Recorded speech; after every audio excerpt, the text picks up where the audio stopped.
안녕하세요.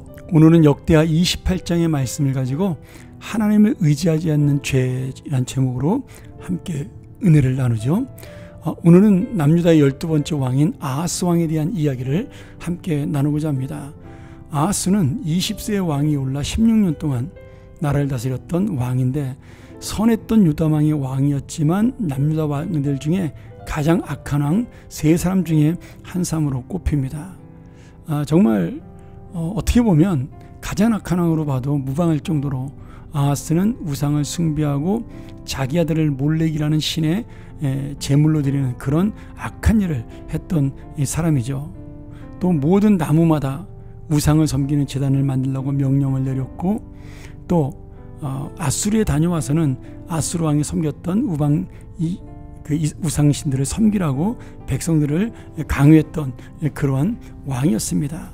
전쟁이 났을 때는 하나님이 돕는다라고 그렇게 말씀했음에도 불구하고 이사야 선지자의 말을 아예 귀담아 듣지 않았던 불신앙의 왕이기도 했죠.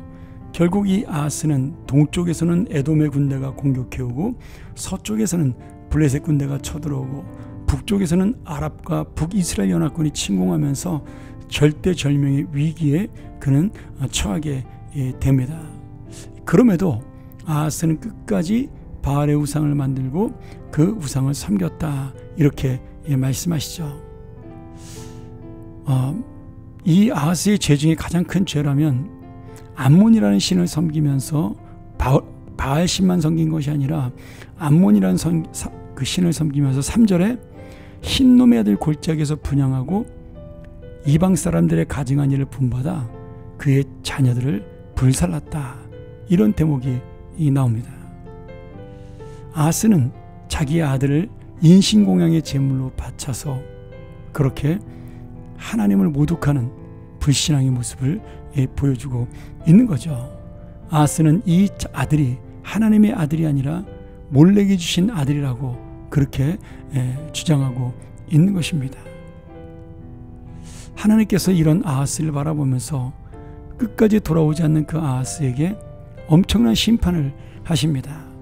5절에는 아람 왕의 손에 넘겨서 많은 사람들이 포로로 잡혀가고, 또 북이스라엘 왕에 넘겨서 그가 많은 백성을 죽이게 됩니다. 아람군에게 참패당하고 북이스라엘군에게도 대패하고, 남유다의 군인 12만 명이 죽임을 당하고 왕자와 신하들도 죽임을 당하죠.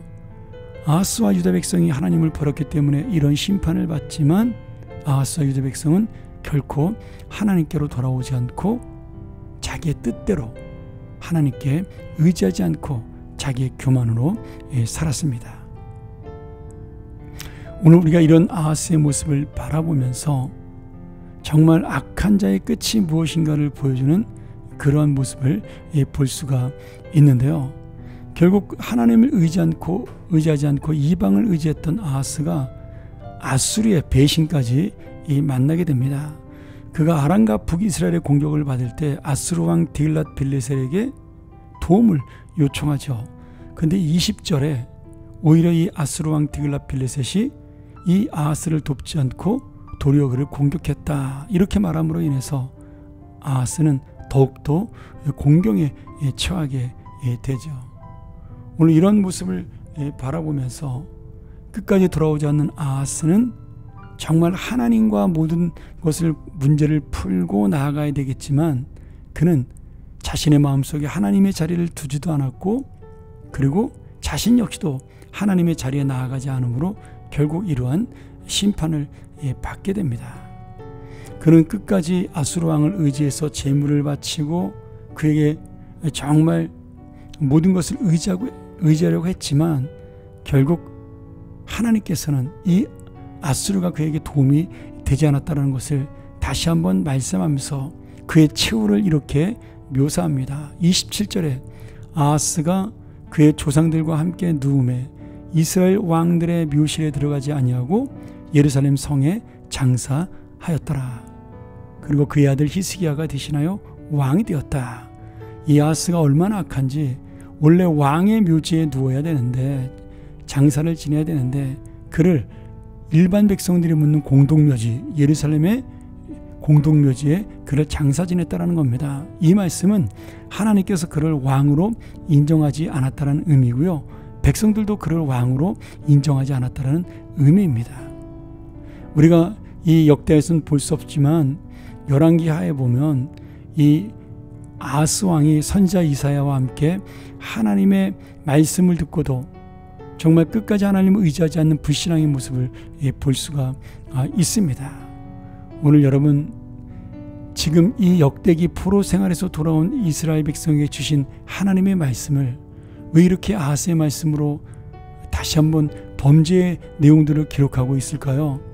지금 너희들이 망한 이유가 바로 이런 아하스 같은 일을 저질렀기 때문이다. 그런 왕들이 있었고 그런 백성들이 있었기에 너희가 70년 동안 포로 생활한 것이다. 이제 너희가 누구를 의지하고 살겠느냐? 너희를 돌려보낸 바벨론도 아니고 애굽도 아니고 오직 주님만 의지하라. 이런 의미로 오늘 아하스의 역사를 보내주고 있는 것이죠. 오늘 다시 한번 이 말씀 기억하면서 오직 우리의 있는 자리에서 하나님만을 바라보는 사람, 하나님의 은혜를 구하는 사람, 그래야 교만한 자가 아니라 믿음으로 살아가는 하나님의 자녀가 되기를 간절히 축원합니다. 함께 기도하겠습니다. 하나님 아버지, 오늘 아하스를 보면서 끝까지 어리석은 자의 모습을 우리가 하나님의 교훈으로 받게 됩니다. 우리가 이렇게 살지 아니하고 그래도 하나님 붙들고 잠시 넘어지고 힘들더라도 또 하나님을 의지하는 우리의 믿음 주신 것 감사합니다. 우리가 정말 하나님 말씀을 의지하고 하나님 앞에 살아가는 귀한 인생이 되고 이런 하나님 앞에 정말 교만하지 아니하고 주님을 의지하는 믿음의 인생으로 살아가 하나님께서 기뻐하는 인생 될 수 있도록 함께하여 주옵소서. 심판받는 인생이 아니라 하나님의 은혜를 입은 인생으로 살게 하여 주옵소서. 예수님의 이름으로 간절히 기도합니다. 아멘.